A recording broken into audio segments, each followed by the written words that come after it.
Weather update tayo mga kapatid. Tumataas na po ang tsansa na maging isang ganap na bagyo o nasa high chance na po ang tsansa maging isang ganap na bagyo nitong ating binabantayang low pressure area ayon sa Pag-asa. Ito pong low pressure area na ito ay nasa labas ng ating area of responsibility at huling namata ng Pag-asa sa layong 1,505 kilometers east ng Eastern Visayas. Sa ngayon, wala pa po yung direktang epekto sa anumang bahagi ng ating bansa. Pero yan po ay posibleng makapasok sa ating area of responsibility bukas at patuloy pong kikilos pahilagang kanluran.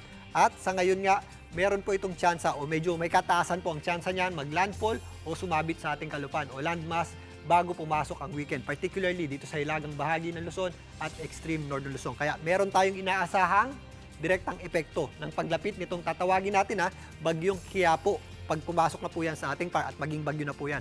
So meron tayong inaasahang direktang epekto niyan sa malaking bahagi ng ating bansa, particularly dito sa Luzon at hihila rin po yan o magpapalakas ng ating habagat o southwest monsoon. Kaya paghandaan po natin mga kapatid, yan po ay maaaring sa pagpasok ng weekend o bago pa pumasok ang weekend. Sa ngayon, meron na po tayong mga malalakas na pagulan dulot ng epekto ng ating habagat dito sa kanlurang bahagi ng Mindanao. Kasama po dyan ang Zamboanga Peninsula, Maguindanao, Sultan Kudarat at ilang bahagi po ng Soc-Sargent area. Meron din tayong mga nararanasang thunderstorms sa natitirang bahagi ng BARMM. Kasama na po dyan ng Northern Mindanao, maging dito sa ilang bahagi ng Davao Region. Again, mag-ingat po tayo kapag nakakaranas tayo ng thunderstorms dahil biglang boost po yan ng malakas na pagulan na minsan may kasama pong mga kaakibat na buhawi o pag-ulan ng yelo. Samantalang mataas na rin po ang ating tsansa ng pagulan dito po sa may Western Visayas. Kasama po dyan ang Negros Islands at ang isla dyan po sa may Panay, kasama po dyan ang Boracay at meron din tayong mga posibleng thunderstorms dito po sa natitirang bahagi ng Visayas at mas madadagdagan pa po ang epekto ng habagat sa mga susunod na araw habang papasok itong inaasahan nating bagyong Quiapo at palapit sa ating landmass o kalupaan. Ganun din po ang ating inaasahang panahon dito po sa Mimaropa na kung saan mas madadagdagan din po yung ating mga tsansa ng pagulan dyan kasabay po ng paglakas ng ating habagat sa mga susunod na araw. Kaninang hapon, meron tayong mga thunderstorms na naranasan sa Laguna, Cavite, Batangas, Metro Manila, kasama po dyan ang Bulacan, Nueva Ecija, Pampanga at Tarlac, Zambales at Bataan. Pero yan po ay mga afternoon showers o thunderstorms pa lamang po natin o yung ating mga pulupulong pagulan o thunderstorms. Hindi pa po yan epekto nitong papalapit na bagyo at pagpalakas nito sa ating habagat.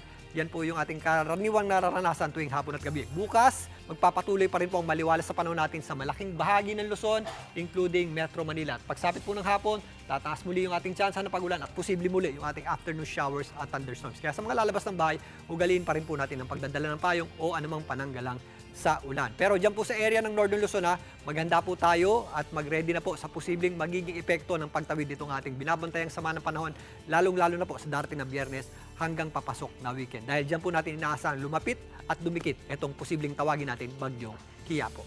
At yan muna ang latest sa ating lagay ng panahon. Muli ako po ang inyong weather frontliner, Alvin Puran. Lagi may panahon para sa iyo. Mga kapatid, Julius Babaw po. Para sa komprehensibo at makabuluhang balitaan at talakayan, mag-follow at mag-subscribe na sa social media pages ng News 5.